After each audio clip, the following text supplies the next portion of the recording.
Ketahuilah bahwa ketika kita mengikuti sebuah majelis ilmu, itu sesungguhnya Allah sedang memberikan kepada kita sekian banyak fadilah dan keutamaannya. Karena sungguh sangat mulia orang-orang yang berada di majelis ilmu. Orang-orang yang berada di majelis ilmu adalah orang-orang yang akan dimudahkan baginya jalan menuju surga Allah. Dalam hadis dikatakan oleh Rasulullah sallallahu alaihi wasallam, "Man salaka tariqan yaltamisu fihi ilman, sahalallahu lahu tariqan ilal jannah." Barang siapa yang menempuh satu jalan di mana tujuannya adalah untuk mendapatkan ilmu, maka Allah akan mudahkan baginya jalan menuju surga. Surga itu perlu iman, dan mendapatkan surga itu perlu ilmu. Maka di majelis ilmu lah kita bisa menumbuhkan iman kita, dan di majelis ilmu lah kita bisa mendapatkan ilmu pengetahuan.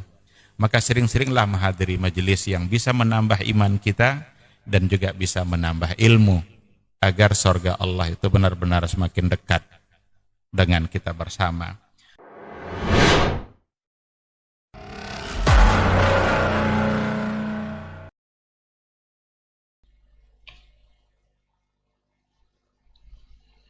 Bismillah, Assalamualaikum warahmatullahi wabarakatuh. Alhamdulillahirabbil alamin, hamdan katsiran thayyiban mubarakan fih, kama yuhibbu rabbuna wa yarda, wa amma ba'd. 91,1 FM Radio Robani, merajut ilmu dan peradaban generasi Robani dan pemirsa KMTV dimanapun Anda berada dan bisa menyimak siaran kita untuk kesempatan malam hari ini. Alhamdulillah, kita bersyukur kepada Allah Subhanahu wa taala, kita kembali di Pondasi Podcast Dakwah Islami. Untuk kesempatan malam hari ini kita bersyukur kepada Allah Subhanahu wa taala atas segala bentuk nikmat dan juga rahmat-Nya kepada kita bersama. Kemudian salawat dan salam kepada Nabi Muhammad sallallahu alaihi wasallam selaku qudwah dan uswah kita dalam kehidupan. Dan kita bermohon juga salawat ini tersampaikan selalu hendaknya kepada seluruh keluarga beliau, kepada para sahabat dan tentunya kepada orang-orang yang senantiasa istiqomah menjaga dan menjalankan ajaran serta sunnah-sunnah beliau hingga hari kiamat kelak. Taib generasi Robani dan pemirsa KMTV ataupun ikhwas kalian yang sudah menunggu-nunggu dari tadi podcast kita untuk kesempatan malam hari ini. Kita kembali bersama guru kita Ustaz Dr. Helmi Basri LCMA Hafizahullah Ta'ala.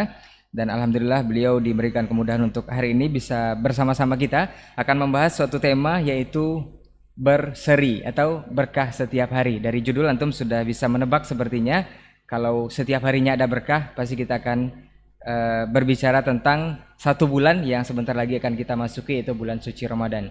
Di awalnya kita akan memberi tema yaitu Ramadan berseri, tapi tidak apa-apa juga kita beri judul atau tema untuk hari ini adalah dengan berseri atau berkah setiap hari. Seperti apa dan bagaimana nanti akan kita perbincangkan selama lebih kurang 1 jam ke depan bersama guru kita Ustadz Dr. Helmi Basri LCMA Hafizahullah Ta'ala. Kita sabar dulu beliau. Assalamualaikum Ustadz. Waalaikumsalam warahmatullahi wabarakatuh. Sehat Ustaz ya? Insyaallah, alhamdulillah. Ustaz, kita sebentar lagi insyaallah akan memasuki 1 bulan yang dimana memang banyak sekali kelebihan, banyak sekali keberkahan, banyak sekali mungkin hal-hal istimewa yang ada di bulan tersebut Ustaz. Itu bulan suci Ramadan. Insyaallah kita disampaikan ke bulan tersebut Ustaz. Mudah-mudahan insyaallah. Nah Ustaz, mungkin persoalan pertama yang ingin kita tanyakan dari ayat yang mewajibkan kita puasa di Al-Baqarah 183 Ustaz, apakah kewajiban puasa di Ramadan ini bagi setiap muslim itu bagi setiap muslimkah atau mukminkah? Ini atau bagi setiap muslim atau mukmin? Itu yang pertama dulu Ustaz. Kemudian wajibnya ini wajibnya seperti apa Ustaz? Apakah wajib seperti halnya sholat yang tidak bisa ditinggalkan? Atau seperti apa? Karena kita mengetahui juga puasa itu bisa tidak puasa juga beberapa orang yang dalam kategori tertentu. Apakah ini wajibnya seperti apa? Kemudian apakah ibadah puasa ini itu ada orang yang tidak dibolehkan atau tidak diperkenankan untuk melakukan ibadah puasa ini? Ini seperti apa Ustaz? Baik. Nah, fadhal. Bismillahirrahmanirrahim. Alhamdulillah wassalatu wassalamu ala Rasulillah wa ala alihi wa sahbihi wa mawalah. Ikhwati fillah, para pendengar, para pemirsa dimanapun berada, ikhwah yang hadir di studio pada malam hari ini, semoga kita semua senantiasa diridhai oleh Allah Subhanahu wa taala. Kita pantas untuk bersyukur pada Allah pada malam hari ini kembali dimudahkan untuk berbagi, untuk berbincang-bincang dengan sebuah judul berseri. berkah setiap hari. Ya. Semua orang tentu saja mengharapkan keberkahan itu ada dalam kehidupan dia. Tapi ada satu bulan yang disediakan oleh Allah Subhanahu wa Ta'ala yang memang detik-detiknya itu penuh dengan keberkahan. Oleh karena itu bulan itu sesuatu yang paling pantas untuk ditunggu-tunggu, paling pantas untuk dirindukan. Nah, Karena para generasi salaf dulu 6 bulan menjelang Ramadan itu mereka sudah berdoa agar umurnya dipanjangkan oleh Allah sampai masuk bulan Ramadan. Kalau 6 bulan sudah mulai berdoa, ini luar biasa pengetahuan mereka tentang manfaat dan kebaikan yang ada dalam Ramadan. Seberapa banyak keberkahan yang ada dalam Ramadan mereka sangat paham sekali. Sehingga jauh-jauh hari mereka sudah berdoa. Maka kita memohon kepada Allah Subhanahu wa Ta'ala agar kita benar-benar bisa menikmati indahnya Ramadan di tahun ini. Karena tidak ada di antara kita yang bisa memastikan apakah akan masuk Ramadan nanti atau tidak. Itu semua ada dalam kehendak Allah, dan mudah-mudahan kita mendapatkan takdir yang baik insya Allah ketika diizinkan untuk masuk bulan Ramadan. Baik, di dalam ayat-ayat Ramadan itu dari 183 sampai 187. Itu ayat-ayat Ramadan. Kita bisa paham seluk-beluk masalah Ramadan melalui ayat itu. Siapa yang wajib berpuasa, siapa yang boleh tidak berpuasa, kapan kita mulai berpuasa, apa amal-amal unggulan saat berpuasa, yang disunnahkan dalam Ramadan itu apa, itu semua ada dalam ayat itu. Yang menarik sesuai dengan yang dipertanyakan tadi, ayat itu diawali dengan panggilan kasih sayang dari Allah Subhanahu wa Ta'ala, karena Allah memanggil dengan sebutan yang paling indah, ya ayyuhallazina amanu, hai orang-orang yang beriman. Allah memanggil orang-orang yang padanya disematkan sifat iman untuk kemudian diberikan sebuah perintah, diwajibkan untuk melaksanakan ibadah puasa. Oleh karena itu, ketika masuk bulan Ramadan dan ketika kita membaca ayat-ayat Ramadan yang diawali dengan ya ayyuhallazina amanu tadi, maka kitalah seharusnya yang paling merasa terpanggil oleh Allah, karena kita adalah orang-orang beriman. Itu panggilan mulia, panggilan sayangnya Allah, bukti sayangnya Allah ketika Ia memanggil dengan sebuah panggilan yang sesuatu yang tidak ada lagi yang lebih berharga daripada iman. Seandainya ada orang yang tidak merasa terpanggil dengan ayat itu, sehingga nanti masuk Ramadan dia tidak juga berpuasa, berarti dia sedang menghina dirinya sendiri. Dia sedang mencabut kemuliaan yang telah diberikan oleh Allah Subhanahu wa Ta'ala, karena kemuliaan itu sesungguhnya ada pada iman. Apakah yang wajib mengerjakan ibadah puasa itu orang mukmin kah atau muslim? Mukmin dan muslim itu sebenarnya dua istilah yang kalau disebutkan satu saja itu mencakup duanya. Jadi kalau disebut dia amanu, maka masuk di dalamnya itu aslamu, Islam, iman dan Islam. Karena dalam kaidah dulu juga pernah kita sampaikan, iza ijtama'a iftaraqa wa iza iftaraqa ijtama'a. Ada banyak hal yang dalam mustalahat diniyah, istilah-istilah agama, kalau disebutkan secara bersamaan, ijtama'a iftaraqa, berarti dia berbeda. Tapi iza iftaraqa ijtama'a, kalau disebutkan ia secara terpisah, hanya satu saja disebutkan, berarti mencakup untuk kedua istilah itu. Ketika Allah mengatakan wala tamutunna illa wa antum muslimun, Allah tak sebut di situ antum mu'minun. Maka muslimun di situ mencakup ke dalamnya makna mukminun. Nah, oleh karena itu yang dipanggil untuk melaksanakan puasa adalah orang-orang yang beriman, yang memang mereka adalah orang-orang yang Islam, sudah pasti. Karena kalau disebut dua-duanya, Islam itu di bawah iman nanti kan, ketika orang-orang Arabi mengaku-ngaku beriman, Allah tolak kan. Jangan katakan kami beriman, tapi qulu aslamna. Cukup katakan dulu kami Islam. Walamma yadkhulul imanu fi qulubikum, karena iman itu belum masuk ke dalam hati. Maka mukmin, muslim atau iman dan Islam yang ada pada ayat itu punya satu makna. Kesatuan makna itu ada pada situ. Maka semua orang-orang yang sudah mengucapkan dua kalimat syahadat, maka berkewajibanlah mereka untuk melaksanakan ibadah puasa. Wajib dikerjakan, tidak boleh ditinggalkan. Kecuali kalau seandainya memang ada uzur-uzur syar'i yang membolehkan dia untuk tidak berpuasa. Umpama dia sakit, tidak sanggup berpuasa, atau dia dalam keadaan safar. Bahkan ada yang diharamkan berpuasa nanti. Wanita haid umpamanya. Perempuan yang dalam keadaan haid atau dalam keadaan nifas, kalau berpuasa pun dia jangankan pahala yang dia dapat, tapi justru dia malah berdosa. Karena dia tidak dalam keadaan suci, yang memang tidak dibolehkan untuk mengerjakan ibadah puasa. Adanya orang-orang tertentu yang dibolehkan tidak berpuasa, itu bukan menurunkan level wajibnya. Kalau dikatakan umumnya kalau sholat kan itu wajib dalam keadaan apa saja. Tapi wanita haid juga tidak diwajibkan untuk mengerjakan sholat gitu. Selagi dia dalam keadaan sadarkan diri seberapa dia bisa, seperti apa dia bisa, maka dia wajib untuk mengerjakan sholat. Ittaqullaha mastata'tum.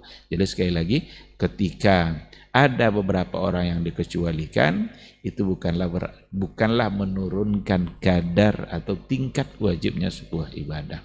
Dan ketika Allah mewajibkan untuk melaksanakan ibadah puasa, itu sesungguhnya karena Allah memang menginginkan keberkahan yang ada dalam kehidupan kita, agar keberkahan itu kita raih, agar kita dapat. Karena ketika kita melaksanakannya, pasti di balik pelaksanaan perintah Allah akan ada kebaikan-kebaikan yang kita terima, akan ada keberkahan-keberkahan yang diberikan oleh Allah bagi mereka-mereka yang mentaati perintahnya. Baik, berarti boleh dikatakan perintah puasa ini mukmin dan muslim itu mungkin satu kesatuan udah tercangkup dalam ya ayyuhallazina amanu tadi Ustaz ya. Jadi kalau disampaikan berbeda kan banyak Ustaz. Biasanya kalau kita zaman dahulu itu ketika masuk bulan suci Ramadan itu kan ada disampaikan oleh para dai bahwa sebenarnya yang diwajibkan untuk berpuasa ini adalah orang-orang yang beriman saja. Kalau yang tidak merasa beriman tidak boleh puasa atau tidak diwajibkan puasa itu. Itu berarti jadi salah kaprah ya. Atau seperti apa Ustaz? Dipahami begini, diwajibkan bagi orang-orang yang beriman berarti tidak wajib bagi orang kafir. Nah, orang kafir tidak dipanggil dalam hal ini, karena yang dipanggil adalah orang-orang beriman. Lalu muncul pertanyaan, berdosakah orang kafir kalau tidak puasa? Ada orang kafir, non-muslim, orang sekarang suruh kita bilang non-muslim. Oke, ada non-muslim, berdosakah dia kalau tidak berpuasa? Kita bisa jawab dengan pertanyaan yang lain, berpahalakah dia kalau dia berpuasa? Nah, iya kan? Berpuasa pun dia tidak akan berpahala. Siapa yang mau beri pahala? Karena dia tidak percaya sama dia yang memberi pahala itu. Dia tidak beriman. Oleh karena itu kalau mau dapat pahalanya, beriman dulu. Yakini dulu syariatnya. Taat dulu kepada dia. Nah, oleh karena itu, pertanyaan yang tadi itu sebenarnya tidak perlu dijawab. Karena memang dengan mereka tidak beriman kepada Allah itu saja, itu sudah include bagi dia kesalahan besar, sehingga dosa tidak berimannya itu mengalahkan semua dosa-dosa yang ada. Nggak perlu lagi berdosakah mereka tidak sholat, berdosakah mereka tidak puasa. Karena dengan tidak beriman itu saja sudah ada pada dirinya dosa tertinggi, tingkat tinggi, yang itu akan mengalahkan semua yang lain. Maka yang dipanggil dalam ayat itu, ya ayyuhalladzina amanu, wahai orang-orang yang beriman. Orang yang beriman dan yakin kepada Allah Subhanahu wa taala, yakin dia kepada Rasulnya Nabi Muhammad sallallahu alaihi wasallam, beriman dia kepada Al-Qur'an yang diturunkan oleh Allah, itu mereka lah yang dipanggil untuk melaksanakan ibadah puasa. Asal dia sudah beriman, balik akil dia, maka sudah berkewajiban untuk mengerjakan ibadah puasa. Jangan ditolak.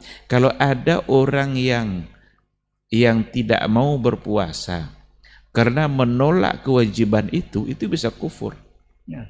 Karena dia menentang sesuatu yang diwajibkan oleh Allah. Tapi kalau ada orang yang tidak berpuasa, dia tidak menolak kewajibannya itu hanya karena tidak mau saja, dia tetap sebagai seorang yang mukmin, tapi al-mu'minul 'asi, mukmin yang bermaksiat.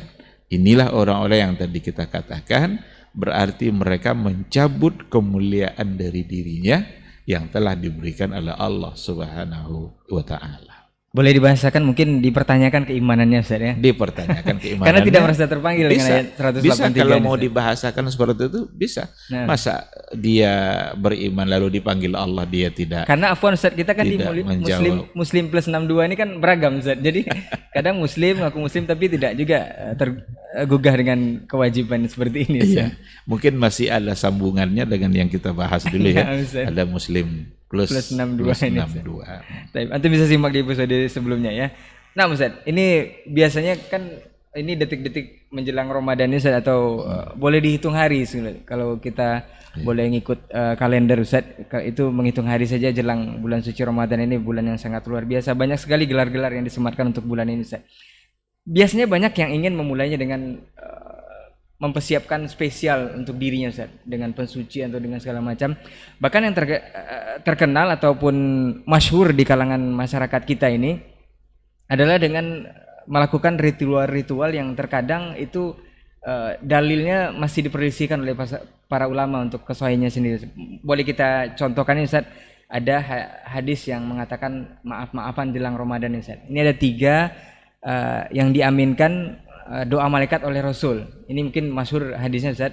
Katanya kalau tidak suami yang tidak minta maaf sama istri, tetangga yang tidak bermaafan dengan tetangganya, atau kemudian anak yang tidak bermaafan dengan orang tuanya, itu tidak diterima puasanya Ustaz. Ini seperti apa penjelasannya Ustaz? Iya. Mempersiapkan diri untuk memasuki bulan Ramadan itu memang sangat penting, dan berbagai persiapan kita bisa lakukan. Kesiapan ilmu umpamanya. Karena Ramadan itu adalah sebuah ibadah, yang ibadah itu kesempurnaan pelaksanaannya ada pada ilmu. Semakin kita mengerti dengan ilmu-ilmu Ramadan, akan semakin sempurna pula nanti pelaksanaan Ramadan kita. Akan semakin pasti pula keberkahan-keberkahan yang akan kita dapatkan. Semakin sempurna janji-janji Allah bisa kita dapatkan. Bahkan salah dulu aja 6 bulan sebelumnya udah sudah ini kan. Masya Allah. Berarti ada kesiapan gitu, kesiapan ilmu, kesiapan isti'dad ruhi, kesiapan ruh, jiwa, semangat. Bagaimana kita menunjukkan semangat kita di dalam menyambut bulan Ramadan, bersemangat memang untuk menunggu kebaikan-kebaikan yang ada. Oleh karena itu diawalilah dengan berbagai kebaikan yang lain sebelum kita memasuki bulan Ramadan. Karena berbuat baik tidak pula menunggu bulan Ramadan. Dari sekarang sudah mulai. Itulah rahasianya kenapa Rasul itu paling banyak puasa sunnahnya itu ada di bulan Sya'ban. Karena seolah-olah Rasul ingin membawa suasana Sya'ban itu seolah-olah sudah Ramadan. Enggak sabar dia menunggu suasana Ramadan. Nah, khususnya pada 15 pertama kan, kalau sudah bagian-bagian akhir nanti malah justru dilarang gitu kan. La tuqaddimu Ramadhana bi yaumin au yaumain. Oleh karena itu, persiapan-persiapan itu diperlukan. Persiapan harta mungkin. Harta yang dimaksud bukan berarti dalam Ramadan nanti justru berpoya-poya menghabiskan uang untuk perbukaan, enggak. Karena ada keberkahan-keberkahan melalui harta yang didapat dalam bulan Ramadan. Orang yang memberikan perbukaan kepada orang yang berpuasa, dia mendapatkan pahala puasa dari orang itu. Tanpa mengurangi pahala orang itu sendiri. Maka perlu ada isti'dad mali, kesiapan harta. Namun kita perlu juga dalam persoalan kesiapan ini menyesuaikan dengan apa yang dibimbing oleh Rasulullah Sallallahu Alaihi Wasallam. Tidak boleh juga kita memanfaatkan hadis-hadis yang tidak sahih nanti untuk melakukan persiapan kayak yang tadi itu. Apa namanya, 3 orang yang diucapkan amin oleh Rasulullah tidak minta maaf pada istrinya, pada tetangga, pada orang tua. Ada riwayat yang bercerita tentang Rasul mengucapkan amin 3 kali itu, tapi bukan untuk itu. Nah, ini Ustaz. Bukan untuk riwayat itu. Nah. Riwayat itu wallahu alam, saya tidak tahu, malah kebanyakan mengatakan itu tidak sabit. Tapi ini masyhur sekali Ustaz. Masyhur sekali. Nah. Ucapan amin Nabi 3 kali itu ada. Nabi naik mimbar Nabi kan 3 tangga itu. Setiap kali Nabi naik mimbar, lalu kemudian Nabi mengucapkan amin. Amin, amin. Sahabat bertanya, ya Rasulullah, itu amin apaan? Kok tiba-tiba kamu mengucapin amin? Ada apa? Ketika itulah Nabi mengatakan, tadi Jibril datang dan meminta saya untuk mengaminkan doanya. Yang 3 itu ada, tapi bukan yang 3 itu. Di antaranya, man adraka Ramadan walam yughfar lahu, ba'uda man adraka Ramadan walam yughfar lahu. Betapa celakanya orang-orang yang apabila memasuki Ramadan, masuk dia menikmati indahnya Ramadan, tetapi dosa-dosanya tidak terampuni. Ada lagi, celaka orang-orang yang apabila masih menemui kedua orang tuanya, masih hidup kedua orang tuanya, tetapi tidak mampu itu menjadi sarana bagi dia untuk mendapatkan surga Allah. Dan juga orang-orang yang ketika dia mendengarkan nama saya, tapi dia tidak berselawat. Nah, ada amin itu, tapi bukan untuk maaf pada tetangga, maaf pada ini, sehingga hadis ini dijadikan alasan untuk menyampaikan permohonan maaf melalui WA group, melalui Facebook, melalui apa dan sebagainya. Kalau dulu itu ada kartu ucapan Ustaz. Kalau zaman dulu Ustaz ya. Ya kalau sekarang kan sudah ini. Maka apa namanya? Bukan tidak boleh untuk saling untuk meminta maaf. Ya kan?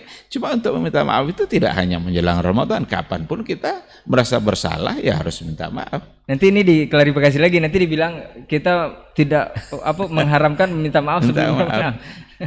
Minta maaflah kepada siapa yang kita merasa bersalah. Dan kalau tidak ada, baru saja ketemu dengan dia tidak pernah apa sama sekali, lalu minta maaf, apanya yang mau diminta maaf kan? Baru kenal langsung minta maaf. langsung minta maaf. Jadi ketika kita bersalah, minta maaflah, dan tidak mesti menunggu Ramadan. Dan tidak mesti pakai WA. Ini menurut saya WA kalau minta maaf pakai WA itu maaf basa-basi.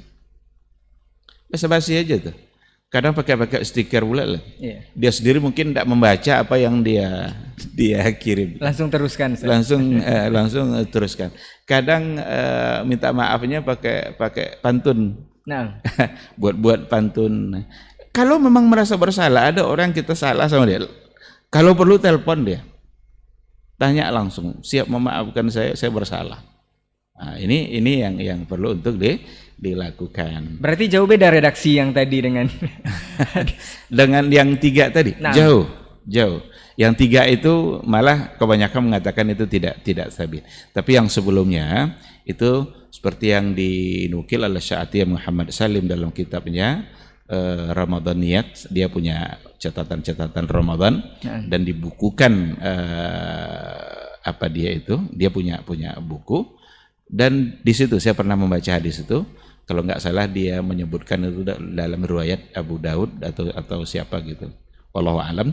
Tapi ada satu riwayat yang memang itu sabit dari Rasulullah Sallallahu Alaihi Wasallam, wallahu alam. Nah, jadi disclaimer lagi untuk antum yang menyimak di kesempatan malam hari ini, untuk maaf-maafan ini memang kita perlu mensucikan diri untuk menyambut bulan suci Ramadan, tapi dengan khusus yang 3 tadi itu jauh dari redaksi yang sebenarnya Ustaz ya. Jadi bukan melarang untuk meminta maaf, kalau memang salah ya udah minta maaf langsung Ustaz ya, tidak perlu menunggu bulan suci Ramadan. Ada juga yang dalam Nabi mengulang-ulang kata Raghimaan Nah. furajul. Raghimaan furajul. Celaka, celaka, celaka kata Rasul. Siapa itu ya Rasulullah? Disebut oleh Rasul sama dengan yang tiga tadi itu. Tapi juga bukan yang tiga ini. Nah, yang tiga tadi, siapa yang memasuki bulan Ramadan tapi dosa-dosanya tidak terampuni. Orang tuanya masih hidup tapi tidak bisa menjadi sarana untuk mendapatkan surga. Dan orang yang tidak mengucapkan sholawat ketika dia menyebut nama saya. Itu yang sabit wallahu a'lam. mungkin untuk tradisi yang lain Ustaz menjelang Ramadan ini kan banyak sekali Ustaz kalau di masyarakat kita. Seperti berziarah mungkin Ustaz, berziarah kubur biasanya jelang Ramadan itu ramai sekali Ustaz. Sama dengan minta maaf tadi. Nah. Minta maaf itu tidak ada batasan waktunya. Ziarah kubur juga tidak mesti menunggu akan datangnya Ramadan. Kalau seandainya ada mungkin orang tidak punya waktu selain menjelang Ramadan. Lalu dia karena itu waktu yang dia punya ziarah dia, silakan. Ya biasanya kan kalau jelang Ramadan ini kan ada libur atau cutinya untuk yang bekerja Ustaz ya. Iya. Tapi bukan dikarenakan oleh ada syariat khusus untuk berziarah menjelang Ramadan. Nah, Di sini kadang kan ini yang tidak dipahami gitu kusut kan. sebenarnya. Pengkhususan itu. Berziarah itu silahkan. Kuntu nahaitukum an ziyaratil kuburi ala fazuruha. Dulu saya larang kata Rasul, tapi sekarang silahkan. Dulu ada ilatnya kenapa dilarang, sekarang ilat itu sudah tidak ada, maka ziarahlah. Nah, maka boleh sebelum, boleh sesudah, boleh jauh-jauh sebelumnya, silahkan. Maka yang tidak boleh itu adalah ketika kita meyakini ada pengkhususan syariat ziarah ketika akan memasuki bulan Ramadan. Di situ yang jadi masalah. Karena taksis itu kita sudah sering ulang-ulangan. Pentaksisan seperti itu dalam ibadah maka nggak bisa kecuali ada dalilnya. Kecuali datang dari Rasulullah Sallallahu Alaihi Wasallam. Jadi bukan kita menolak untuk melakukannya, tetapi mengkhususkan hanya ketika menjelang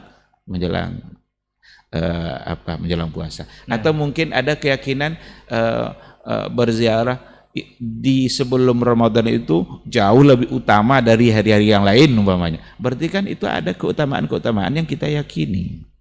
Dan itulah yang memerlukan adanya ketentuan-ketentuan syariat. Dan ketentuan syariat itu datang dari Allah dan datang dari Rasulullah Sallallahu Alaihi Wasallam. Nah, mungkin satu lagi Ustaz, kalau Ustaz mau jawab ini, yang tradisi ataupun kebiasaan masyarakat kita yang rame ini menjelang suci Ramadan ini, itu mensucikan diri dengan mandi Ustaz.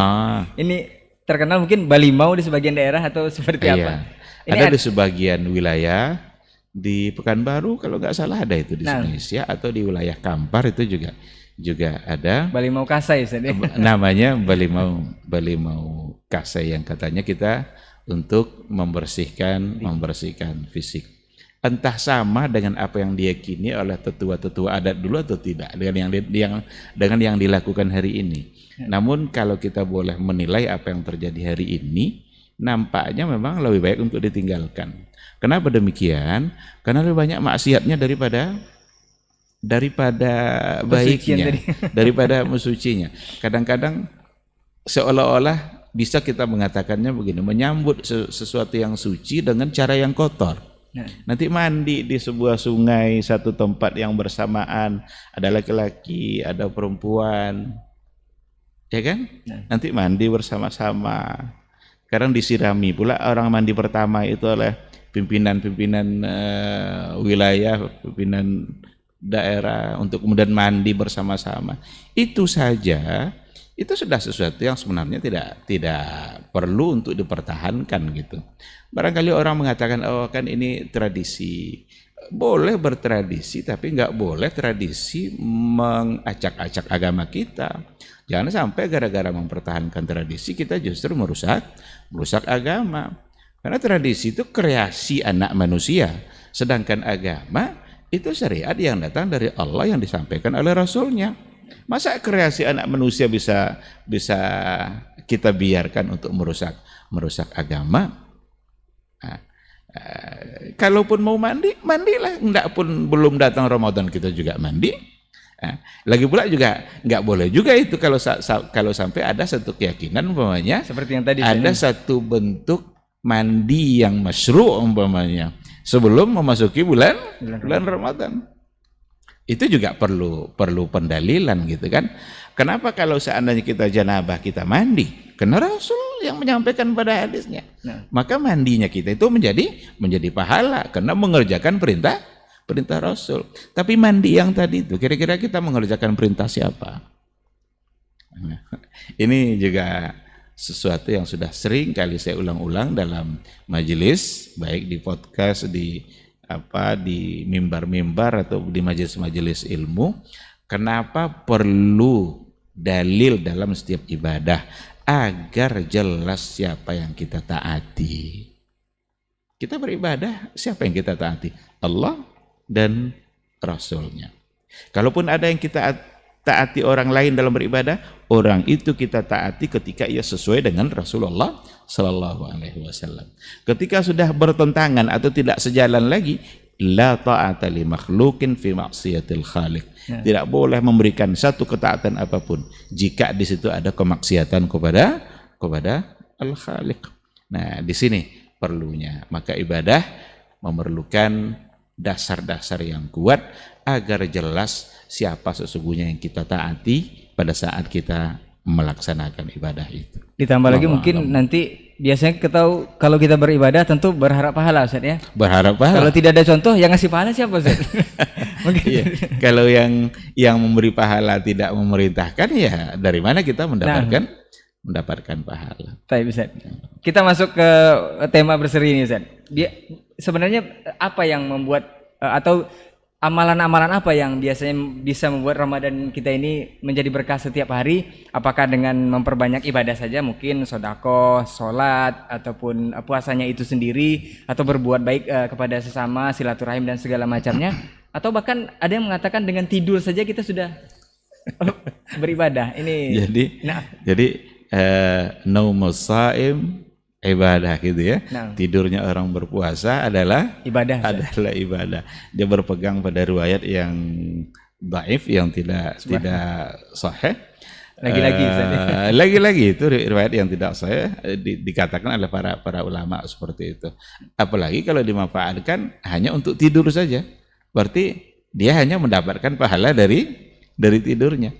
Padahal Rasulullah Sallallahu Alaihi Wasallam kepada Abu Umamah dia mengatakan, alaika bisawmi fa innahu la mithla lahu. Kamu hendaklah berpuasa, kerjakan puasa, fa innahu la mithla lahu. Tidak ada yang bisa menyamainya, tidak ada yang bisa menandinginya. Ketika kita coba untuk mencari apa penafsiran atau syarahnya oleh para ulama, la mislalahu itu ternyata maknanya luar biasa. Di antara maknanya la mislalahu itu la nazira lahu fi tahqiqit taqwa, la nazira lahu fi islahil qulub, la mislalahu fi tazkiyatin nafs, la mislalahu fi al-husuli 'alal barakah. Berbagai macam makna. Tidak ada yang menyamainya dalam mewujudkan ketakwaan. Maka Syekh Abdurrahman Sa'di dalam tafsirnya tafsir Karim Rahman, beliau punya buku tafsir, dia mengatakan innas siyama min akbari asbabit taqwa. Innas siyam min akbar asbabit taqwa. Sesungguhnya puasa itu adalah sebab terbesar untuk mendapatkan ketakwaan. Ketakwaan itu sesuatu yang kalau ada pada diri kita, maka kita akan terhindar dari berbagai macam bentuk dosa dan kemaksiatan. Karena takwa itu wiqayatun nafs. Kita menjaga diri kita dari nerakanya Allah. Ketakwaan itulah yang semata-mata bisa menjaga diri kita untuk tidak terjatuh kepada perbuatan maksiat. Jadi nggak ada yang menandinginya dalam islahil qulub, membersihkan hati. Penyakit-penyakit hati banyak sekali selesai oleh Ramadan. Enggak ada yang menyamainya fi tazkiyatin nufus, dalam membersihkan jiwa, dalam mendapatkan keberkahan, dalam mendapatkan keampunan. La misla lahu. Itu kata Rasulullah sallallahu alaihi wasallam kepada Abu Umamah Al-Bahili. Fa innahu la mithla lahu. Ketika Rasul membahasakan seperti itu, nggak mungkinlah didapat dengan tidur-tiduran. Nah. Masa mau membersihkan jiwa pakai tidur? Mau meraih keampunan pakai tidur? Maka datanglah berbagai riwayat dari Rasul yang berkaitan dengan bagaimana caranya agar kita mendapatkan keberkahan itu. Ada banyak riwayat. Man sama Ramadana. Ada man qama Ramadana. Ada lagi man qama Lailatul Qadri. Ujung-ujungnya sama. Imanan wahtisaban ghufira lahu ma taqaddama min dzambi. Sama itu di siang hari. Qama itu malam hari. Berarti siang malam Ramadan itu selalu diisi dengan ibadah, dengan kebaikan-kebaikan. Karena detik-detik Ramadan memang isinya adalah keberkahan. Bahkan dikhususkan satu, man qama Lailatul Qadri imanan wahtisaban ghufira lahu ma taqaddama min dzambi. Diampuni dosa-dosa yang telah berlalu. Oleh karena itu, amal-amal unggulan dalam Ramadan itu banyak sekali. Yang pertama sekali tentu saja puasa. Nah. Ini yang intinya tentu saja. Ini esensinya. Buat apa nanti banyak qiyamul lail, banyak baca Quran, banyak sedekah tapi tidak puasa? jadi puasa ini yang pertama sekali yang wajib dilaksanakan. Setelah itu barulah diikutkan dengan amal-amal yang lain. Ada sedekahnya, ada baca Qurannya, ada zikirnya, ada qiyamul lailnya, ada at-tawasau bil haq wa tawasau bis sabar. Saling menasihati. Kita sampaikan kebaikan kepada anak istri kita. Seorang ayah di rumah, ketika ia menyampaikan kebaikan kepada anak istrinya, sesungguhnya dia sedang mendulang keberkahan dari Allah Subhanahu wa taala. Dan semua kebaikan-kebaikan yang ada dalam Ramadan, dan ini keistimewaan Ramadan, itu ada di situ mudha'afatul ajr. Ada pahala yang berlipat ganda. Hanya Allah yang tahu berapa lipat gandanya itu. Karena itu di luar kelipatan kebaikan-kebaikan yang biasa. Nah. Kalau kebaikan yang biasa kan 1 jadi 10. Tapi untuk Ramadan itu hanya Allah yang tahu. Maka dalam hadis Nabi, pada hadis kursinya Allah mengatakan as-siyamu li wa ana ajzi bihi. Puasa itu murni untuk saya. Hanya saya yang menentukan. Wa ana ajzi bihi. Saya yang menentukan berapa balasan yang pantas untuk diberikan kepada orang yang sedang berpuasa. Nah. Di luar kelipatan-kelipatan kebaikan yang ada pada ibadah yang lain. Nah, oleh karena itu, janganlah dimanfaatkan hadis yang dhaif tadi untuk tidur-tiduran, karena dengan alasan tidur pun bisa ibadah. Bisa diarahkan kepada makna yang benar. Umpama udah capek dia beribadah, capek baca Quran, capek berzikir, capek untuk sholat, sampai tertidur. Lalu tidur dia untuk memperkuat fisiknya pada ibadah berikutnya. Maka tidur ketika itu akan menjadi bagian dari ibadah juga bagi dia. Karena ada niat yang baik pada tidurnya. Masya Allah. Banyak sekali mungkin kelebihan yang sudah beberkan Ustaz tentang bagaimana Ramadan kita itu berseri. Jadi tidak mungkinlah dengan antum tidur saja dengan meraih semua keberkahan tadi Ustaz ya, atau semua pahala tadi yang berlipat ganda. Secara logika pun tidak bisa diterima. Biasa kalau banyak tidur ngantuk, habis bangun tidur tidak berseri wajahnya Ustaz. Biasanya. Secara logika saya maksud, orang sibuk dan baca Quran, dia tidur. Masa sama keberkahannya? Nah. Orang sibuk untuk sholat malam hari, dia tidur. Masa sama? Pasti tidak akan sama.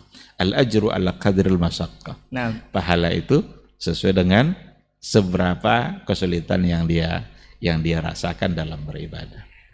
Nah Ustaz, ini mumpung ingat Ustaz, afwan Ustaz. Tadi kalau dikatakan dengan banyak beramal, karena inti dari Ramadan kita berseri ini kan sebenarnya siamnya itu Ustaz, puasanya itu.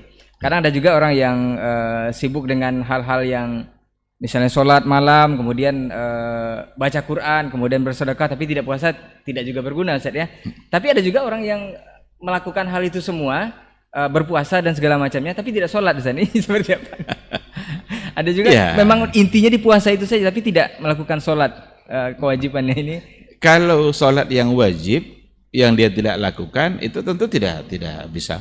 Tapi kalau seandainya sholat sunat yang dia tinggalkan, dia tidak mendapatkan pahala berarti dari sisi itu.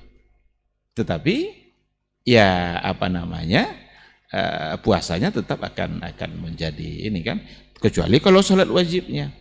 Karena kalau dari segi urutan soal kewajiban sholat tentu lebih utama, dan keutamaannya didapat dari hadis-hadis Nabi kan, awwalu ma yuhasabu bil 'abdu yaumil qiyamah as-shalah. Deretan rukun Islam itu juga sebelum puasa adalah sholat.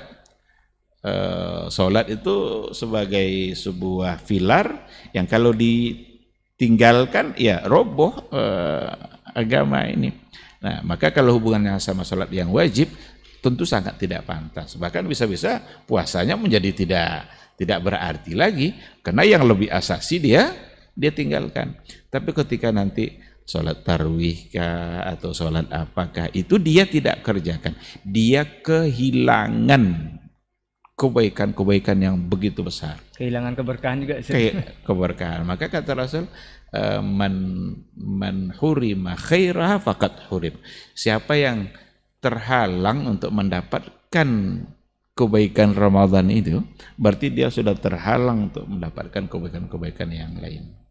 Nah, ini Masya Allah Ustaz, perbincangan kita mengenai berseri ini atau berkah setiap hari di bulan suci Ramadan ini, banyak gelar yang disematkan kepada bulan suci ini Ustaz, bahkan dibilang syahrul Quran, kemudian macam-macam, sampai kepada bulan penuh ampunan Ustaz. Ini yang menjadi pertanyaan, apakah berkah dan ampunan ini ada tandanya jika Ramadan kita sudah keluar dari bulan tersebut, terhapus dosa kita seperti yang dijanjikan? Apakah ada tandanya? Kemudian apakah semua dosa Ustaz, hatta syirik pun di masa lalu itu bisa terampuni atau seperti apa Ustaz? Iya, peluang untuk mendapatkan keampunan dalam Ramadan itu semua dosa. Dosa kecil kah, dosa besar kah? Tapi kalau seperti dosa syirik ya otomatis dia harus menyatakan taubatnya kepada Allah Subhanahu wa taala. Maka kalau dia benar-benar jujur dalam menyatakan taubatnya, teteskan air mata, mohon ampun kepada Allah dari semua dosa, termasuk syirik sebagai dosa besar, maka Allah insya Allah akan mengampuninya. Karena bulan Ramadan ini bulan keampunan, bulan di mana Allah memberikan keampunan yang seluas-luasnya. Maka apabila selesai Ramadan, dan kalau benar-benar mendapatkan keampunan, maka rahim Ramadan itu akan melahirkan bayi-bayi yang tidak berdosa, orang-orang yang bagaikan bayi yang tidak berdosa. Lalu adakah tanda-tandanya? Adakah tanda bahwa dosa kita itu terampuni? Wallahu a'lam tanda seperti apa. Cuma barangkali dinilai seperti apa sikap dan tindakan kita setelah Ramadan itu. Maka bukti orang khusyuk itu setelah sholat.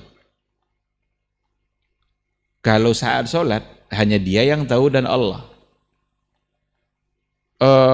Tapi setelah sholat nampak dia khusyuk sholat atau enggak? Haji mabrur itu ketahuannya setelah berhaji. Saat haji orang sibuk tawaf, sibuk sa'i. Mabrurkah dia? Tengok setelah dia haji. Apakah kebiasaan baik yang ia kerjakan saat berhaji itu terbawa enggak, masih tersisa enggak pada diri dia setelah dia pulang. Nah, maka puasa juga akan bisa kita katakan seperti itu. Kira-kira nanti setelah puasa dia seperti apa gitu. Nampak bekasnya. Kebiasaan baik yang dia lakukan selama Ramadan, apakah sekedar topeng wajah yang bersifat sesaat, ataukah akan menjadi jati diri dia? Banyak orang masuk Ramadan tiba-tiba pakai peci haji semua. Banyak orang yang kalau masuk bulan Ramadan pembawaannya dan lain-lain sebagainya, itu satu hal yang bagus. Atau kemana-mana bawa Quran gitu Ustaz ya. Tapi apakah akan menjadi topeng sesaat saja? Topeng itu kan bukan wajah asli. Atau akan menjadi jati diri dan wajah aslinya. Ketika kemarin selama Ramadan itu dia berpuasa penuh, malamnya bersemangat baca Quran, kira-kira habis Ramadan masih tersisa tidak semangat itu. Mudah-mudahan itu bisa menjadi bukti. Maka sebenarnya puasa 6 hari di bulan Syawal itu ujian pertama setelah puasa. Nah, Kalau kemarin 30 hari sanggup kita, ini dicoba 6 hari ini. lolos apa enggak? Lolos apa enggak? Enggak wajib kan? Kalau kemarin wajib tuh, kita kerjakan. Sekarang enggak wajib, dia disunnahkan, dianjurkan. Masih bersemangat enggak mengerjakan yang cuma 6 hari itu. Yang pahala 6 hari ini menyamai nanti yang sebulan. Karena dengan sebulan plus 6 ini jadi 1 tahun kan? Siapa yang puasa Ramadan lalu ia ikutkan 6 hari di bulan Syawal, seolah-olah dia puasa satu tahun penuh. Karena 36 satu kan menjadi 10, berarti 360. Sedangkan itu jumlah hari 1 tahun sebanyak itu lebih kurang. Nah, oleh karena itu kita tidak pula sibuk untuk mencari tanda-tanda itu. Saya ini kira-kira diterima enggak oleh Allah. Lalu kita tunggu-tunggu tanda itu. Enggak usah kita sibuk dengan menunggu-nunggu tanda itu. Tapi sibuklah untuk mempertahankan nilai-nilai yang ada, untuk kemudian sibuklah memohon kepada Allah agar semua amaliyah Ramadan kemarin diterima. Maka lagi-lagi kita berkaca kepada ulama salaf dulu, generasi salaf, mereka membagi 1 tahun itu kepada 2 waktu. 6 bulan pertama, 6 bulan kedua. 6 bulan sebelum Ramadan, tadi doanya itu. Mereka berharap agar masuk bulan Ramadan. Tapi 6 bulan setelah Ramadan itu, mereka sibuk pula memohon kepada Allah agar amal-amal Ramadannya diterima. Kalau mereka aja sebegitu kuat doa agar diterima amalnya, padahal mereka adalah orang-orang soleh, orang-orang baik, orang-orang yang kadar imannya ya barangkali kita bisa meyakini jauh lebih tinggi dari orang-orang hari ini. Mungkin kita bisa katakan seperti itu. Tapi mereka tetap saja menyisakan satu ruang. Jangan terlalu pede bahwa amal kita ini sudah benar-benar diterima. Berharap jelas kita berharap diterima, tetapi jangan anggap oh itu pasti akan diterima Allah. Jangan entah ikhlas tidak, jangan asal-asalan, jangan terburu-buru atau karena terpaksa, macam-macam hal-hal yang barangkali bisa merusak amal kita. Maka Nabi juga mengatakan kam min sa'imin laisa lahu min siyamihi illal ju' wal atas. Berapa banyak orang berpuasa tapi dia tidak mendapatkan apa-apa dari puasanya kecuali lapar dan haus. Berarti ada orang yang berpuasa dia tidak mendapatkan pahala, tidak mendapat apa-apa. Yang dia dapat hanya lapar dan haus. Itu Rasul yang bilang. Nah, maka memohonlah kepada Allah agar tidak seperti itu, agar amal-amal kita diterima. Tidak mesti kita sibuk mencari-cari tanda. Nanti sibuk pula menunggu entah ada cahaya yang turun dari ke atap rumah umpamanya. Enggak, jangan seperti itu. Itu urusan Allah. Kerja kita adalah beribadah, menerima itu kerja Allah. Kerjakan urusan kita, biarlah Allah yang mengerjakan urusan dia. Enggak usah kita campuri urusan Allah. Kita hanya berharap agar mendapatkan yang terbaik dari Allah Subhanahu wa taala. Amin. Baik, menarik Ustaz. Lanjut bahasan kita Ustaz. Biasanya kalau bulan suci Ramadan ini Ustaz, sebagian ulama katanya Ustaz, sebagian ulama memasuki bulan Ramadan ini dibagi seperti turnamen atau pertandingan sepak bola Ustaz. Itu 3 babak Ustaz. 10 pertama, 10 kedua, 10 terakhir. Apakah ini memang ada bagian seperti itu? Katanya 10 pertama itu adalah bulan rahmah. Kemudian habis itu ampunan, maghfirah Ustaz ya. Dan 10 terakhir ada pembebasan dari api neraka. Apakah ini memang ada seperti itu atau seperti apa Ustaz? Karena ini masyhur juga Ustaz. Bahkan sholat tarawih yang kita kerjakan selama bulan Ramadan itu tiap malamnya berbeda pahalanya Ustaz. Malam pertama pahalanya ini, malam kedua pahalanya itu, dan malam ketiga selanjutnya. Ini lagi-lagi hal-hal yang seperti ini kita harus kembalikan kepada dasar-dasar yang sahih. Harus kita kembalikan kepada bimbingan-bimbingan yang memang berdasarkan kepada hadis yang sahih yang datang dari Rasulullah SAW. Banyak hal-hal yang masyhur, sangat terkenal di kalangan umat Islam, yang terkenal itu ya karena sering diulang-ulang penyampaiannya juga oleh para dai, para mubalik. Tetapi bisa saja yang termasyhur itu, yang terkenal tadi itu tidak sampai ke tingkat sahih, karena bertentangan dengan hadis yang sudah dinyatakan sahih gitu. Nah, 10 pertama adalah rahmat, kemudian 10 kedua kasih sayang, 10 ketiga itqun minan nar. nah. Ketika dikatakan 10 ketiga itqun minan nar, ini bertentangan dengan hadis Nabi yang sahih, di mana bulan Ramadan itu adalah bulan keampunan yang sanggup untuk memerdekakan kita dari api neraka. Kata Rasul apa? Wa kana zalika fi kulli laila. Dan yang demikian itu ada pada setiap malam. Bagaimana kalau seandainya orang 10 atau 20 pertama ikut puasa lalu meninggal? Berarti tidak mendapatkan dia itqun minan nar. Nah. Kita tutup peluang orang seperti itu untuk mendapatkan terbebas dari nerakanya Allah. Padahal Nabi sendiri mengatakan wa kana dzalika fi kulli laila. Itqun minan nar tadi itu kata Rasul itu ada pada setiap malam, dan itu yang sahih. Nah, maka yang tadi itu oleh kebanyakan para ulama hadis itu adalah yang tidak sahihnya. Pembagian yang tadi itu. Makanya contoh tadi kan, puasa dia 20 hari baik, puasanya banyak, sedekahnya, istighfar dia, cuma kena tidak masuk dia 10 terakhir. Berarti apakah dia tidak pantas untuk mendapatkan itqun minan nar? Disinilah pentingnya kita harus mengembalikannya kepada hadis yang sahih, kepada apa yang dikatakan oleh Rasulullah Sallallahu Alaihi Wasallam. Karena kita menutup peluang-peluang kebaikan bagi banyak orang. Kalau dibahasakan ulama itu mempersempit yang luas Ustaz ya.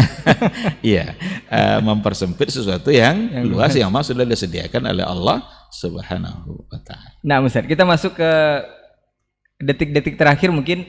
Di Ramadan itu biasanya kan salah satu yang paling fenomenal atau terkenal sekali, sangat ditunggu-tunggu atau dicari-cari oleh para pejuang Ramadan lah boleh kita istilahkan, itu adalah malam Lailatul Qadar Ustaz. Karena bulan ini identik dengan bulan Quran, itu amal yang paling bisa kita aplikasikan selama Ramadan itu memang memperbanyak, salah satunya adalah memperbanyak membaca Al-Quran. Yang jadi pertanyaan Ustaz, benarkah bulan tanggal 17 Ramadan itu adalah bulan malam turunnya Al-Quran yang banyak diriwayatkan atau disampaikan oleh para ustadz ataupun pendakwah kita? Kemudian seperti apa proses turunnya? Apakah di malam Lailatul Qadar ini sendiri turunnya atau seperti apa Ustaz? Iya. Nah, berkaitan dengan turunnya Al-Quranul Karim itu ada 2 pembahasan oleh para ulama dalam ulumul Quran. Ada yang turunnya dari dari Baitul Izzah gitu ya, ke Sama'id Dunya, itu dalam satu keseluruhan. Dan ada nanti nuzulnya itu dari Sama'id Dunya yang dibawa nanti oleh malaikat Jibril kepada Nabi Muhammad secara beransur-ansur turun. Kedua bentuk turun itu kalau kita lihat pada riwayat yang ada dan catatan sejarah, itu memang pada asrul awakhir. Itu ada pada 10 terakhir. Karena kalau kita baca buku sejarah, kapan Nabi pertama kali mendapatkan wahyu itu? Iqra itu kapan turunnya? Berarti ayat yang pertama diturunkan. Maka dalam catatan sejarah seperti yang diantaranya yang ditulis oleh Mahdi Rizqullah, dia punya As-Siratun Nabawiyah fi Dawi Al-Kitab wa Sunnah. Itu dia mengatakan itu ada pada 21 malam 21 di bulan Ramadan. nah. Oleh karena itu hubungan Nabi dengan Ramadan itu bukan ketika turunnya ayat puasa. Jadi hubungan Nabi dengan Ramadan itu sesungguhnya sudah berlangsung lama. Bahkan sudah mulai ada hubungan Nabi dengan Ramadan itu dan bulan Ramadan ketika awal ayat yang diturunkan. Begitulah ceritanya Nabi dengan Ramadan. Adapun yang dari Baitul Izzah itu juga ada pada 10 terakhir. Karena dalam Al-Qur'an kan yang dikatakan lailatul mubarakah fi lailatul mubarakah itu justru ada pada itu gitu, pada malam itu.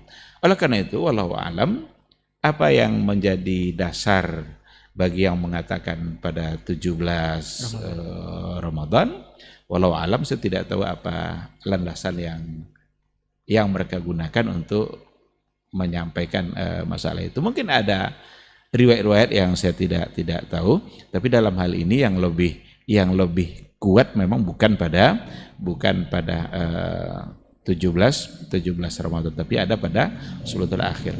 Oleh karena itu juga lah malam Lailatul Qadar itu dalam hadis Nabi sendiri bilang seperti itu.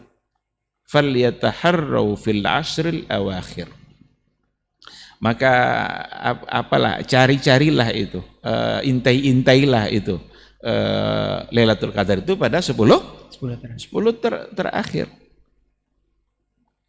Nah, dikarenakan oleh kemuliaan turunnya Al-Qur'an yang tadi itu. Karena syahrul Ramadan allazi unzila fihil Qur'an. Bulan Ramadan memang bulan diturunkan Al-Qur'an. Nah, oleh karena itu barangkali ini perbedaan pandangan para ahli sejarah. Cuma bahasa-bahasa 17 Ramadan itu memang kebanyakan dari kita lah gitu ya, dari mungkin orang-orang yang ada di Asia Tenggara lah barangkali mungkin yang punya pandangan-pandangan seperti itu. Karena, apa alasan walau alam Nah, karena Afwan ini 17 Ramadan biasanya juga dijadikan seremonial Ustaz untuk upacara atau peringatan nuzul Quran. Iya. Nah, ketika ada orang yang mencoba untuk menjadikan momen sebagai membahas apa kandungan Al-Qur'an umpamanya atau memfokuskan kajiannya terkait dengan Al-Qur'an ya mungkin silahkan saja karena kapanpun kita boleh untuk ini. Tapi lagi-lagi seperti yang tadi itu, kalau seandainya dalam bentuk peringatan lalu kemudian dikatakan ada anjuran bahwa di malam itu harus umpamanya dilakukan hal-hal seperti ini, nah lagi-lagi persoalannya ada di sini. Tapi ketika memanfaatkan momen saya kira untuk membahas seluk-beluk yang berkaitan dengan Al-Qur'an, padahal sangat tidak cukup mengharapkan malam itu untuk mengerti dengan kandungan Al-Qur'an semuanya tentu sangat tidak pantas, tidak cukup gitu maksudnya. Mulailah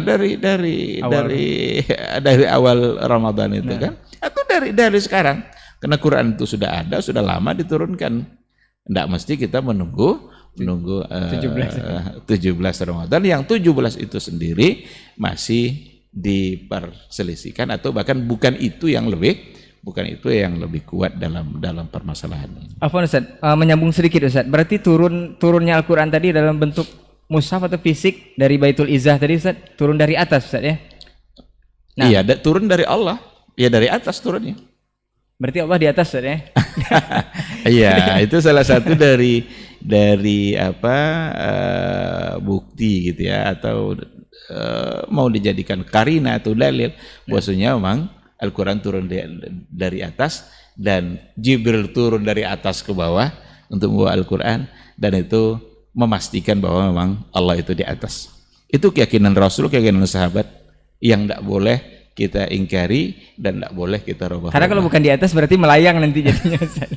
Nah, Ustaz, menyambung bahasan Lailatul Qadar di sini Ustaz, ada pendapat ulama ataupun para pendakwah kita khususnya di zaman ini juga santer diberitakan biasa kalau di setiap momen Ramadan ini dikatakan bahwa Lailatul Qadar itu sendiri tidak turun lagi di zaman atau di era kita ini Ustaz. Itu hanya turun semasa Rasul masih hidup. Karena Rasul adalah rahmatan lil alamin. Itu rahmat, karena salah satu bentuk rahmat Allah adalah turunnya malam Lailatul Qadar. Jadi kalau rahmat Rasul sudah meninggal itu terputus, tidak ada lagi malam Lailatul Qadar. Itu hanya bentuk fisiknya saja. Ini seperti apa penjelasannya Ustaz? Apakah memang tidak turun lagi malam Lailatul Qadar? Ini bertentangan dengan apa yang diyakini oleh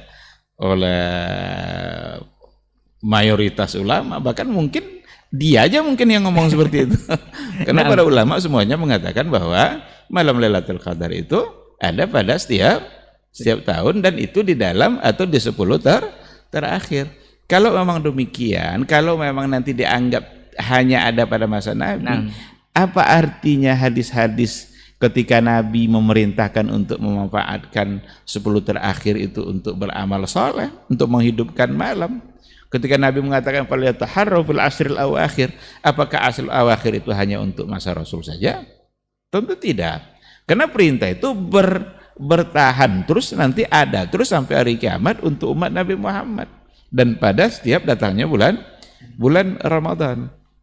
Nah, oleh karena itu perlu juga dipahami secara luas. Saya pernah membaca persoalan ini begini. Ada ketentuan takdir sanawi. Nah, takdir sanawi itu takdir tahunan Allah yang berlaku untuk kehidupan hamba. Jadi ada takdir yang sudah ditetapkan secara keseluruhan, tapi ada takdir yang akan berlangsung dalam satu tahun. At-takdirus sanawi. Itu ada yang mengistilahkan seperti itu. Dan itu ditetapkan pada malam itu. Yang akan berlangsung untuk 1 tahun berikutnya. Kalau di program kerja mungkin jangka pendek, jangka panjang itu Ustaz. Kalau dibawa ke bahasa keseharian kita keseharian pekerja sekarang gitu ya, mungkin seperti itu. Nah, oleh karena itu ungkapan yang mengatakan bahwa tidak lagi ada malam Lailatul Qadar itu tentu sangat tidak bisa diterima, bertentangan dengan apa yang dikatakan oleh para ulama besar, pada ulama dunia Islam. Jumhur boleh dikatakan. Jumhur dan mungkin sangat sedikit mungkin yang mengatakan yang seperti tadi itu. Wallahu a'lam. Nah, Ustaz, taib. Apakah ini kita berbicara lagi ke ibadah puasanya Ustaz, yang akan kita masuki di bulan suci Ramadan? Tentu ibadah puasa adalah ibadah yang paling besar dan memang itu yang diwajibkan kepada kita. Ini generasi sekarang mungkin milenial khususnya banyak yang jauh dari agamanya sehingga tidak memahami apa sih yang kita dapat dari puasa ini. Kenapa kita disuruh berpuasa selain derajat takwa yang sudah dijelaskan di ujung ayat bahwa la'allakum tattaqun. Kenapa sih mesti kita berpuasa? Apa yang kita dapat gitu Ustaz? Nah. Iya, ini sebenarnya sudah kita singgung tadi itu, kenapa harus berpuasa. Nabi yang mengatakan kan la mithlalahu fa innahu la mithlalahu. Karena ibadah puasa itu tidak ada yang bisa menyamainya, menyamai keberkahannya, menyamai sebagai sarana untuk membersihkan jiwa, sebagai sarana untuk mendapatkan keampunan, sebagai sarana untuk mendapatkan keberkahan dan setiap hari, setiap detik Ramadan. Detik-detik Ramadan itu sudah diatur oleh Allah sebagai detik-detik yang bisa menghadirkan keberkahan dan keampunan. Saya ambil satu contoh saja. Barangkali ada orang yang mungkin dia tidak pernah bangun di waktu sahur selain dalam bulan Ramadan. Selama ini dia bangun terus azan subuh bangun. Jarang sekali dia bangun di waktu sahur. Sahur itu istilah untuk waktu, bukan istilah untuk makan. Cuma ada ibadah makan di waktu sahur. Maka sahur itu kan penggalan waktu, bagian akhir dari malam. Yang sesungguhnya ibadah yang dianjurkan pada waktu itu diantaranya istighfar, bukan hanya makan. Yang dianjurkan dalam Ramadan itu bukan hanya makan di waktu sahur itu.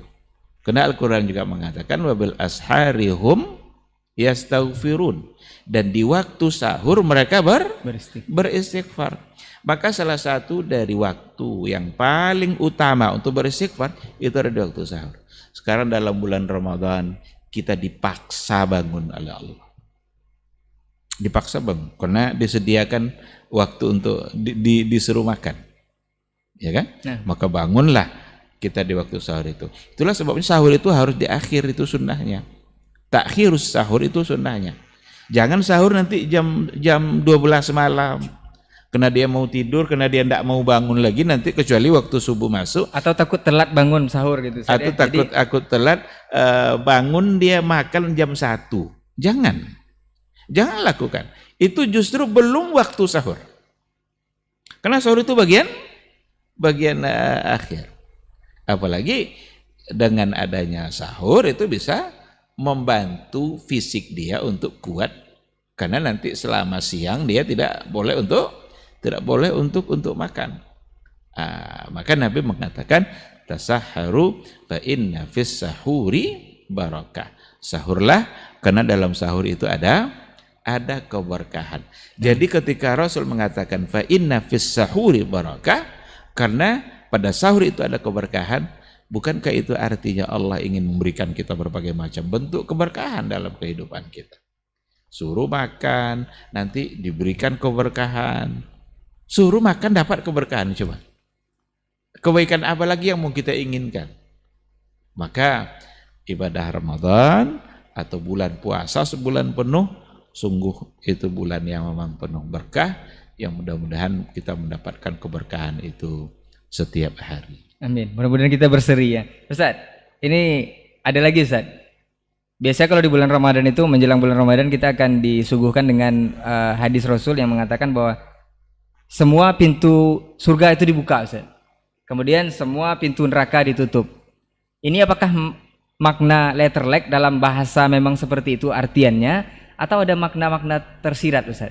Ya. Ini mohon dijelas. Bahasa itu langsung datang dari Nabi. Nah, karena kata Rasul kan futihat abwabul jannah wa ughliqat abwabu jahannam wa suffidat aw sulsilat asyayatin.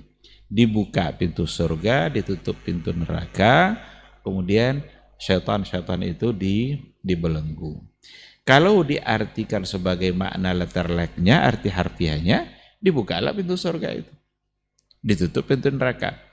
Tapi kalau dibawa kepada makna yang orang sekarang bilang ada tekstual, ada kontekstual, kan ada orang bilang membahasakan seperti itu bahasa orang-orang sekarang. Berarti peluang untuk masuk surga dalam Ramadan itu jauh lebih besar. Dan peluang untuk kita terhindar dari nerakanya Allah kecil. Maksudnya kita diberikan peluang besar agar kita tidak masuk ke nerakanya Allah. Seolah-olah dalam Ramadan itu ya pintu neraka itu ditutup oleh Allah. Yang pantas bagi kalian ini nih surganya, dibukakanlah berbagai macam bentuk keampunan, amalan dilipat gandakan, dosa diampuni oleh Allah. Bukankah yang akan masuk neraka itu adalah orang pendosa? Sekarang dosa diampuni oleh Allah, berarti tidak ada lagi yang akan ke neraka, tapi semua akan ke surganya Allah. Itu kalau mau dibawa kepada makna kontekstualnya. Dibelenggu syaitan. Syaitan itu dibelenggu. Ada orang nanya begini, bukankah maksiat juga banyak dalam bulan Ramadan? Banyak maksiat dalam bulan Ramadan juga. Setannya lepas. Apakah karena syaitannya lepas atau bagaimana? Kalau mau diartikan letterlek ya memang dibelenggu. Kalau Allah ingin membelenggunya bisa saja. Lalu kenapa ini masih bisa berbuat dosa? Dosa bukan hanya oleh syaitan, bisa oleh hawa nafsu. Oleh hawa nafsu seseorang yang dia tidak bisa mengendalikannya. Tapi ada juga penjelasan oleh para ulama di mana di bulan Ramadan itu syaitan itu merasa terbelenggu oleh kekuatan iman-iman orang-orang atau orang-orang mukmin yang beriman kepada Allah, dikarenakan oleh semangat mereka untuk beribadah itu jauh lebih besar.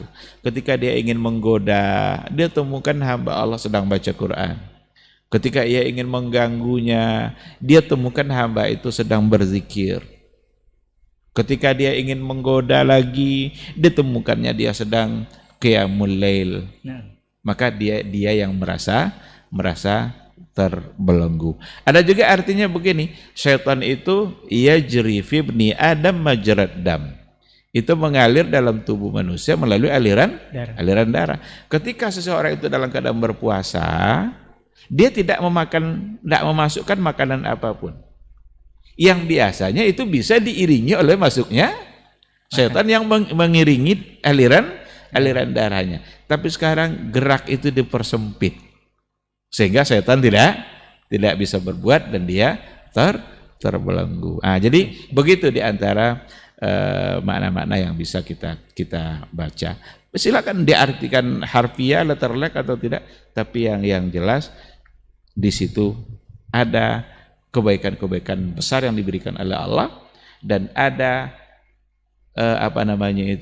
peluang-peluang untuk jauh dari neraka itu sangat besar diberikan oleh Allah. Masya Allah, jazakallah khair Ustaz.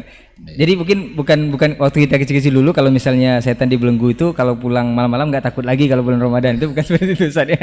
Karena setannya udah dibelenggu. Mungkin itu juga makna atau korelasi dari hadis awal yang sudah salah kaprah tadi mengenai maaf-maafan tadi, sedemikian besarnya peluang untuk masuk surga karena dibuka selebar-lebarnya. Jadi rugi sekali kalau kita tidak bisa memanfaatkan bulan suci Ramadan itu meraih surganya Allah. Nah, seperti itulah itu, yang di antara hadis tadi itu kan yang Nabi mengucapkan amin atau Nabi mengucapkan ragima anfuraj. Celaka dia. Ternyata salah satunya adalah orang yang apabila memasuki bulan Ramadan tapi itu tidak membuat dosanya terampuni. Celaka dia. Diaminkan sama Nabi. Allah sudah sediakan peluang mendapatkan keampunan sebesar-besarnya tapi dia tidak memanfaatkan. Pantas dia disebut sebagai orang yang celaka. Banyak bonus pahala lagi Ustaz ya. Nah Ustaz, mungkin terakhir sebelum kita tutup karena sudah hampir lebih kurang 1 jam perbincangan kita di berseri ini. Mudah-mudahan Ramadan kita tahun ini yang akan kita masuki kita disampaikan Allah insya Allah ke bulan suci Ramadan tahun ini. Nasihat Ustaz untuk kita semua khususnya yang ada di sini atau untuk semua kaum muslimin yang menyaksikan, jika ini Ramadan terakhir kita Ustaz, karena tidak ada yang bisa memastikan Ustaz, sebagian kita, dan apa yang mesti dimaksimalkan ke depannya, berharap setiap Ramadan kita ini bisa berseri atau berkah setiap hari. Nah Ustaz.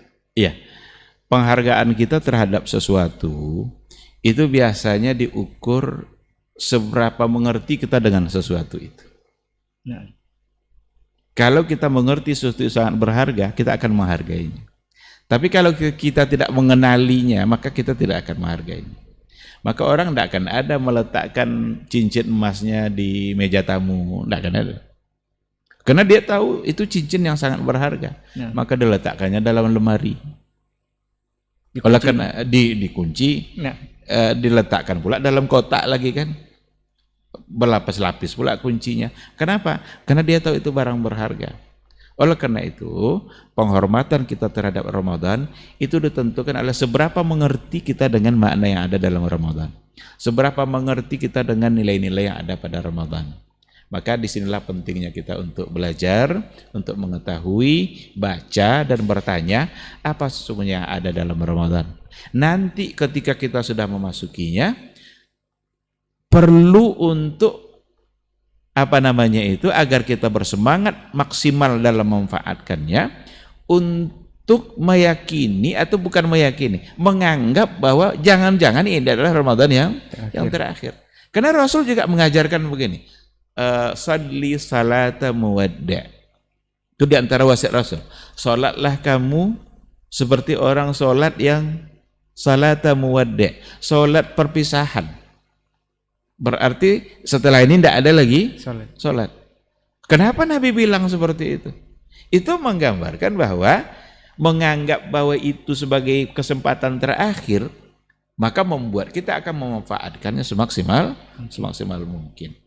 Seandainya ada satu swalayan memberikan waktu kepada kita hanya sehari, di mana di hari itu semua orang yang masuk ke dalamnya boleh mengambil apa saja. Gratis. Ambil apa saja, tapi hanya sehari. Masuklah orang ke dalam swalayan itu. Ada enggak kira-kira yang ngobrol-ngobrol? Nggak ada. Orang lain ambil sudut ini, ambil itu. Ada berdua lah dia ngobrol-ngobrol aja. Rugi. Rugi dia. Pasti tidak kena ada yang ngobrol. Bahkan kita tegur pun tidak dijawabnya tuh. Saking sibuknya dia untuk mengambil apa yang dia inginkan. Karena dia tahu hanya sehari. Besok tidak ada lagi. Nah jadi ketika kita masuk Ramadan dan kita menganggap ini Ramadan terakhir, memang itu akan mendorong kita, akan membuat kita lebih bersemangat untuk memanfaatkannya. Karena Nabi pun juga punya pesan-pesan seperti itu, menganggap sholat yang dilakukan sebagai sholat yang terakhir, salat muwaddi', itu akan membuat seseorang lebih khusyuk, lebih maksimal di dalam melaksanakan ibadah sholat. Dan begitu juga lah nanti ketika meyakini itu sebagai puasa terakhir, mudah-mudahan itu bisa membuat dia maksimal di dalam memanfaatkan detik-detik Ramadan untuk mendapatkan keberkahannya di setiap hari. Allahu a'lam. Masya Allah, jazakallahu khairan Ustaz untuk bincang-bincang kita di malam hari ini mengenai tema kita. Dan mudah-mudahan juga apa yang kita bahas di kesempatan malam hari ini adalah persiapan atau bekal kita untuk menuju bulan suci Ramadan. Mudah-mudahan Allah menyampaikan kita semua ke bulan suci Ramadan. Amin. Dan mudah-mudahan dengan semua yang kita bahas tadi kita bisa berseri atau mendapatkan berkah setiap hari di bulan suci Ramadan. Kalaupun itu Ramadan terakhir kita berharap kepada Allah Subhanahu wa taala kita bisa berseri nanti di surganya Allah Subhanahu wa taala. Jazakallah khairan Ustaz untuk ilmu dan nasihatnya juga. Jazakallah khairan juga untuk perhatian antum semua. Afwan untuk semua salah kata dan khilaf bicara. Mudah-mudahan pekan depan kita masih ada kesempatan untuk berbincang bersama Ustaz dengan tema yang berbeda. Kita tutup dengan doa kafaratul majelis. Subhanakallahumma wa bihamdika asyhadu an la ilaha illa anta astaghfiruka wa atubu ilaik. Wassalamualaikum warahmatullahi wabarakatuh.